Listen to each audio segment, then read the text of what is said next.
Est-ce que ces jouets ont été vraiment créés pour les enfants autistes? J'en doute. Ce qu'on sait en fait, c'est que ces jouets répondent à un besoin de manipulation qu'ont certains enfants. Il faut savoir que dans le cerveau, lorsque nous manipulons quelque chose, lorsque nous faisons quelque chose qui nous fait ressentir du plaisir, nous tendons à le répéter. Donc ça, c'est une loi psychologique.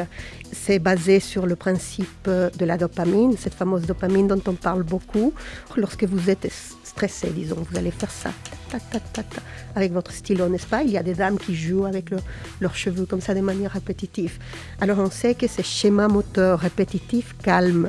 Lorsque on dit que ces jouets ont été fabriqués pour des personnes avec autisme, c'est mal connaître les personnes avec autisme parce que tous les enfants autistes ou avec autisme ont des besoins différents.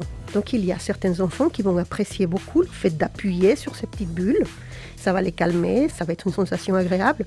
Peut-être que pour d'autres, ce n'est pas le cas. Il y a le toucher, donc la matière plastique qui est agréable. Il y a le bruit, il y a la couleur, mais tout ça participe à un cocktail savoureux. Oui, il y a aussi le mouvement. Vous appuyez, c'est la même chose avec les spinners. Vous voyez ces petits joues qu'on fait tourner rapidement et puis les enfants regardent. Certains enfants avec autisme peuvent le regarder d'une manière très fixe. L'impact du mouvement dans les performances cognitives des enfants, des adultes aussi d'ailleurs, ont été étudiées. Il y a des études qui ont été faites sur des enfants avec un trouble de l'attention et ils ont par exemple mesuré la quantité de mouvements qu'ils produisaient avec un appareil sur la cheville et ils ont trouvé qu'en effet, lorsqu'on permettait à ces enfants de bouger, ils se régulaient mieux et ils étaient plus attentifs. Par contre, on a aussi trouvé que le fait d'utiliser des spinners avait un impact négatif sur la mémoire. Donc, ce qu'on peut dire en conclusion sur les études effectuées, c'est qu'il faut plus d'études. On n'en sait pas trop, en fait. Certains enfants qui n'ont pas d'autisme disent que jouer avec un pop-it les déstresse. Alors ça, c'est plutôt une question que nous devons nous poser, nous, adultes, sur le monde que nous sommes en train d'offrir à nos enfants.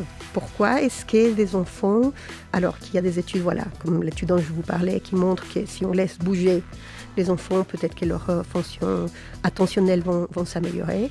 Exiger à des tout petits enfants de passer des heures assis devant un pupitre, c'est peut-être